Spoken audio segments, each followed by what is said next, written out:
آپ علیہ الصلاۃ والسلام کی عمر مبارک جب 35 سال ہوئی تو اس وقت قریش نے کعبۃ اللہ کی عرصۂ نو تعمیر کا ارادہ کیا۔ چونکہ بیت اللہ پہاڑوں کے درمیان واقع ہے، بارش کا سارا پانی کعبۃ اللہ میں جمع ہو جاتا، جس کی وجہ سے کعبۃ اللہ کی عمارت بوسیدہ ہو گئی۔ اب جب تمام رؤسائے قریش اس بات پر متفق ہو گئے کہ بیت اللہ کو منہدم کر کے عرصۂ نو بنایا جائے، تو ابو وہب بن عمر مخزومی، جو رسول اللہ صلی اللہ علیہ وسلم کے والد کے ماموں تھے، کھڑے ہوئے اور قریش سے مخاطب ہو کر یہ کہا کہ دیکھو، بیت اللہ کی تعمیر تو کرو عرصۂ نو، لیکن بیت اللہ کی تعمیر میں جو کچھ خرچ کیا جائے گا وہ کسب حلال ہو، حلال مال سے بیت اللہ کی تعمیر ہو، صرف حلال مال سے۔ لہٰذا چوری کا مال، زنا کا مال، سود کا مال، کوئی پیسہ اس میں شامل نہیں کیا جائے گا۔ سب نے اس پر اتفاق کیا۔ اس سے پہلا سبق ہمیں یہ ملتا ہے کہ اللہ کی گھر کی جو تعمیر جب بھی کی جائے حلال مال سے ہوگی، حرام سے، سود سے لیا ہوا مال، ڈاکے سے لیا ہوا مال، اس سے مسجدوں کی، بیت اللہ کی تعمیر نہیں کرنی چاہیے۔ اب جب سب نے اتفاق کیا تو کسی میں ہمت نہیں کہ اس بوسیدہ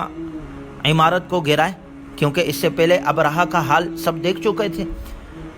چنانچہ ولید بن مغیرہ، یہ ایک شخص تھا، یہ کھڑا ہوا اور اس نے کہا، اللہم لا نرید الا الخیر، اللہ ہم صرف خیر اور بھلائی کی نیت رکھتے ہیں، یعنی ہم کسی غلط ارادے سے کعبۃ اللہ کو منہدم نہیں کر رہے، بلکہ ایک نیک مقصد رکھتے ہیں۔ یہ کہہ کر ولید نے کعبۃ اللہ کا کچھ حصہ گرا دیا، مگر لوگ پھر بھی آگے نہ بڑھے اور صبح کا انتظار کرنے لگے، شاید ولید پر کوئی آفت آ جائے۔ جب صبح تک کچھ نہ ہوا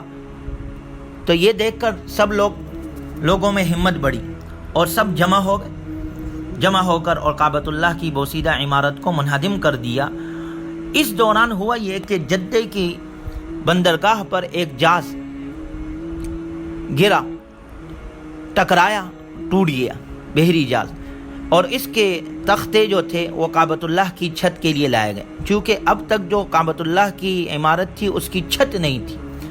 لہٰذا وہ تختے لائے گئے اور باقوم نامی ایک رومی معمار سے اس کی کعبۃ اللہ کی تعمیر کرائی گئی، اس سے یہ کام لیا گیا۔ چنانچہ سب نے مل کر اتفاق کے ساتھ کعبۃ اللہ کی تعمیر کی، کسی کے حصے میں کیا حصہ آیا، کسی کے حصے میں کیا حصہ آیا، سب نے مل کر کعبۃ اللہ کی تعمیر کو مکمل کیا۔ اب جب حجر اسود کو اپنے جگہ پر رکھنے کی باری آئی تو سب قبائل کو کیا بلکہ ہر شخص کو یہ اعزاز حاصل کرنے کی خواہش ہوئی اور بات لڑائی کے حد تک پہنچ گئی۔ سب نے خون کے پیالے میں انگلیاں ڈبو کر ڈالی کہ ہم مر جائیں گے لیکن کسی طرح پیچھے نہیں ہٹیں گے۔ جب 4-5 روز اسی طرح گزر گئے، نتیجہ یہ ہوا کہ تلواریں نیام سے نکلنے لگی اور یہ وقت تھا حلف الفضول کے امتحان کا۔ اس انجمن کا پہلا مقصد ملک سے بدامنی اور فساد کو دور کرنا تھا، مگر یہاں تو سارے قبیلے ایک دوسرے کے مارنے کے لیے تیار۔ قریب تھا کہ تلواریں حرکت میں آ جائے، یکا یک ایک طویل العمر شخص ابو امیہ بن مغیرہ آگے بڑھا اور یہ تجویز پیش کی کہ ہم سب مل کر ایک حکم بنا لیتے ہیں، ایک شخص کو متعین کر لیتے ہیں جو ہمارا فیصلہ کرے، فیصلہ اسی کی سپرد کر دیں گے۔ اس تجویز کو ماننے لینے کے بعد دوسرا سوال یہ پیدا ہوا کہ حکم کون ہوگا، فیصلہ کون کرے گا۔ آخر بحث مباحثہ ہوا اور آخر بات یہ ہوئی کہ کل صبح جو شخص کعبۃ اللہ میں سب سے پہلے آئے گا وہی فیصلہ کرے۔ اچھا، یہ رات سب نے بے چینی کے ساتھ گزاری، اندازہ لگائے کہ ہر قبیلے کا فرد جو ہے وہ اس کے لیے تیار ہے کہ میں جو ہے وہ حجر اسود کو رکھوں، تو سب نے کیا تیاری کی ہوگی، پوری رات سب نے کیسے گزاری ہوگی بے چینی کے ساتھ، ہر ایک نے سونے سے پہلے پہنچنے کی کیسی اسکیمیں بنائی ہوگی اور کیسی کوششیں کی ہوگی کہ ہم سب سے پہلے پہنچ جائے۔ لیکن کیا ہوا کہ ہر آنے والے نے اپنے سے پہلے محمد الرسول اللہ صلی اللہ علیہ وسلم کو کعبے میں موجود پایا۔ جب آنے والوں نے سب نے یہ دیکھا کہ سب سے پہلے حضور صلی اللہ علیہ وسلم وہاں پر موجود ہے تو سب نے یکا یک زبان ہو کر پکارنے لگے، سب نے ایک زبان سے کہا، حاذل امین رضینا، یہ امین ہے جو فیصلہ کر دے ہمیں منظور ہے۔ دیکھا جائے یوں تو جو بھی پہلے پہنچتا تو اس طے شدہ فیصلے کے مطابق حکم ماننا پڑتا اس کو، لیکن یہ کوئی ضروری نہیں کہ حکم ماننے والوں کے دل بھی اسے گوارا کر لیتے، مگر یہاں آنے والی ذات کوئی معمولی نہیں ہے، محبوب خدا ہے، محمد الرسول اللہ ہے۔ اس طرح بے ساختہ اپنی رضامندی اور شگفتگی کا اظہار کرتا ہر شخص جیسے رسول اللہ صلی اللہ علیہ وسلم اس کے دل کی آواز ہے۔ یہ جملہ اس محبوبیت کا پتہ دے رہا ہے جو رسول اللہ صلی اللہ علیہ وسلم کو اپنی ساری قوم میں حاصل تھی۔ حضور صلی اللہ علیہ وسلم خود حکم اگر فیصلہ کرتے تو رکھ دیتے، لیکن ہر شخص متوجہ ہے، دیکھ رہا ہے کہ حضور صلی اللہ علیہ وسلم کیا فیصلہ کر رہے ہیں۔ لوگ یہ سمجھ رہے تھے کہ آپ خود حضرت اسود نصب کر دیں گے یا کسی کو اس کام کے لیے نامزد کر دیں گے، مگر رسول اللہ صلی اللہ علیہ وسلم نے جب سارا معاملہ سنا تو آپ صلی اللہ علیہ وسلم نے فرمایا ہلم الی ثوبا، میرے پاس ایک کپڑا لے آؤ۔ کپڑا لایا گیا تو آپ علیہ الصلوۃ والسلام نے اسے بچھایا اور اپنے دست مبارک سے حجر اسود اٹھا کر اس کپڑے پر رکھ دیا، پھر فرمایا لتأخذ كل قبیلۃ بناحیۃ من الثوب ثم ارفعوه جميعا، ہر قبیلے کا نمائندہ کپڑے کا ایک ایک کنارہ تھام لے، پھر سب مل کر اسے اٹھا لو۔ سب نے مل کر اسے اٹھایا اور اسے اس جگہ لے آئے جہاں نصب ہونا تھا۔ اس کے بعد حضور صلی اللہ علیہ وسلم نے اپنے دست مبارک سے اسے اس کے مقام پر نصب فرمایا۔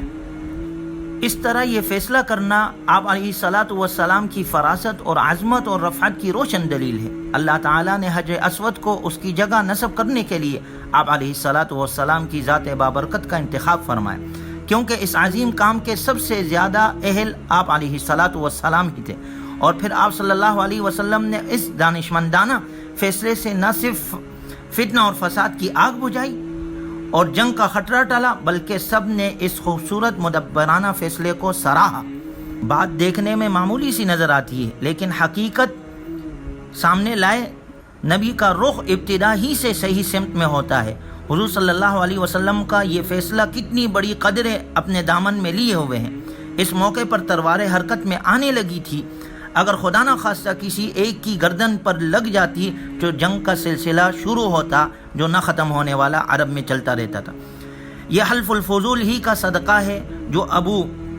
امیہ بن مغیرہ نے تحکیم کی رائے دی، پھر رسول اللہ صلی اللہ علیہ وسلم نے اس موقع پر حجر اسود کے نصب کرنے میں جس دانائی اور حکمت سے فیصلہ دیا وہ بڑی اعلیٰ قدروں کا حامل ہے۔ اس سے جنگ ہی نہ رکی بلکہ ایک بڑا درس ہی اس سے یہ حاصل ہوا کہ انسانی خون کو محفوظ رکھنے اور باہمی اختلاف کو دور کرنے کے لیے مختلف اور متضاد عناصر کو ایک مرکز پر کس حکیمانہ طریقے سے لایا جا سکتا ہے۔ وہ مرکز نقطہ سب کے لیے قدر مشترک کا کام دے۔ کعبہ ہو یا حجر اسود، یہ سارے افراد کی مشترک ملکیت ہے۔ اس کی غرض سارے بنی آدم کو اجتماعیت اور امن کی دولت سے نوازتا ہے۔ مثابۃ للناس و امنا، اللہ نے قرآن میں ذکر کیا۔ حضور صلی اللہ علیہ وسلم کی ہستی اتنی محبوب تھی کہ آپ علیہ الصلوۃ والسلام کے حکم ہو جانے کے بعد خود ہی حجر اسود کا نصب کرتے تو کوئی شائبہ بھی نہیں ہوتا، لیکن آپ صلی اللہ علیہ وسلم نے ایسا نہ کیا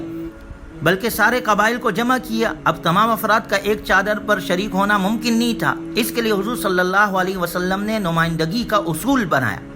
اور وہ ایسا اصول ہے جسے کاروباری زندگی کے ہر مرحلے پر برتنا پڑتا ہے۔ یہ چادر محض ایک چادر نہ تھی بلکہ آئندہ آنے والے ایک مثالی پیغام تھا جس میں ہر رنگ، نسل، ہر وطن اور زبان اور ہر پیشہ اور مذہب کا آدمی شریک ہو سکے۔ فیصلے سے ایک اعزاز تو آپ علیہ السلام کو یہ حاصل ہوا کہ قبائل کے درمیان ہونے والی وہ جھگڑا جو شروع ہونا تھا اس کو آپ نے ختم کر دیا۔ دوسرا، رسول اللہ صلی اللہ علیہ وسلم کو اللہ نے ایسے بھرپور صلاحیتوں سے نوازا تھا کہ آپ مشکلات کا